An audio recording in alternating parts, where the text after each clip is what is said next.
Nama saya John Saroja Saleh. Saya lahir di kota kecil di Pati, tanggal 17 April 1930. Kemudian saya keluar dari keluarga besar Saleh, semuanya berjumlah 10 orang, dan saya nomor urutan nomor 9. Jadi semuanya sekarang sudah meninggal, tinggal saya seorang diri. Saya mengikuti pendidikan sampai tingkat SMA di Pekalongan. Saya kemudian lulus SMA pada bulan Juni tahun 52. Kemudian saya masuk ke Jakarta kurang lebih bulan Juli. Dan tanggal 1 Agustus 1952 saya diterima sebagai pegawai kantor pusat Jabatan Imigrasi Jalan Teguh Umar nomor 1 Jakarta. Sebagai pegawai saya ditempatkan di bagian visa. Lalu kemudian pada bulan November tahun 52 saya ngikutin ujian saringan untuk masuk kursus ahli imigrasi angkatan ke-7.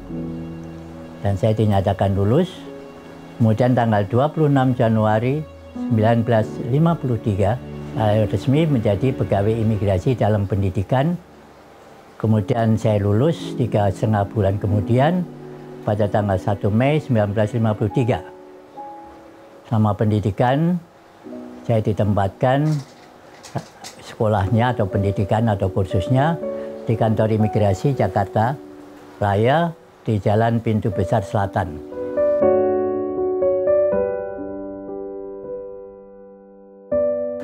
Udah waktu Dirjen Imigrasi Neklani masuk pada tahun 80.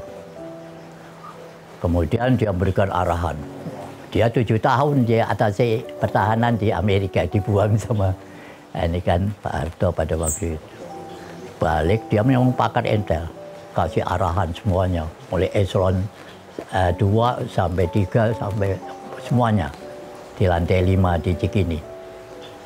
Udah selesai, siapa yang mau ngajukan pertanyaan? Nggak ada. Nggak ada yang, mestinya saya tunggu yang eselon 2 lah dulu, baru saya dirjen, direktur. Saya kan eselon 3, Kasubdit perbatasan. Kemudian saya memberanikan diri. Saya mau tanya, Bapak, apa yang kamu tanya, John? Bapak keluarkan semuanya teori. Yang pertanyaan saya, bisa dipraktekkan nggak? Oh, kalau gitu kamu nantang saya. Saya bukan nantang, saya hanya tanya. Karena Bapak 7 tahun di Amerika. Bapak sudah menguasai manajemen di sana dan segalanya. Bapak mau terapkan di sini. Saya hanya mau tanya, bisa dipraktekkan atau tidak? Keesokan harinya saya terima SK, dijadikan Kepala Staf Khusus Direktorat Jenderal Imigrasi untuk reformasi manajemen keimigrasian seluruh Indonesia. Makanya pada waktu itu saya keluarkan, pertama pendidikan dulu, diberesin dulu. Karena itu yang paling penting. Itu SDM kita yang paling utama, itu pendidikan. Habis pendidikan, kemudian struktur organisasinya. Rombak struktur organisasi. Kemudian beliau mengatakan, John, kalau bisa dikatakan Direktorat Intel. Baik Pak, saya nanti ke Menpan. Saya berjuang, tidak bisa. Pak John, kalau Intel itu miliknya militer. Pak itu kan zamannya Orba kan militer. Ya sudah, saya lapor. Mana John? Tidak bisa Pak. Lalu kamu apa? Gampang aja Pak. Jadikan aja Direktorat Waskul, pengawasan dan penanggulangan. Sama aja itu Intel kok. Dia ngawasi tapi juga nanggulang. Dia kan juga kerja penanggulangan Intel juga. Jadi Direktorat Waskul. Terus kemudian John, ada tidak tambahan Direktorat baru? Ya, itu Redokim, registrasi dan dokumentasi keimigrasian. Itu semua tingkatkan jadi direktorat. Terus kamu kasih Direktorat Pelacakan Kegiatan. Kemudian dibantah sama Pak Menteri Sumarlin Menpan. Mas, jangan begitu kalau masa pelacakan. Mau kasih yang nama lain, saya tidak suka pelacakan kok seperti anjing herder. Udah ya, saya lapor sama Pak Neklani. Pak Sumarlin tidak mau kalau pakai pelacakan. Jadi kamu apa? Ya udah, kalau pelacakan tidak mau ya penjejakan kegiatan aja. Itu saya katakan aja impromptu di situ di muka beliau. Kalau pelacakan tidak boleh ya penjejakan aja. Kita jejaki kegiatan yang sekarang berubah menjadi Infokim kan. Ya. Itu cikal bakalnya dari Redokim. Bagaimana memikirkan Redokim untuk bisa jadi direktorat? Sebab selama dia Redokim, dia tidak punya unsur komando. Dan tidak bisa dia, tidak dianggap. Saya mau dia balik ke atas, dia bisa menjejaki kegiatan yang melanggar ini. Ya, dia merupakan platform untuk memberikan masukan kepada direktorat lain. Dan itu jalan. Itu adalah pembenahan manajemen.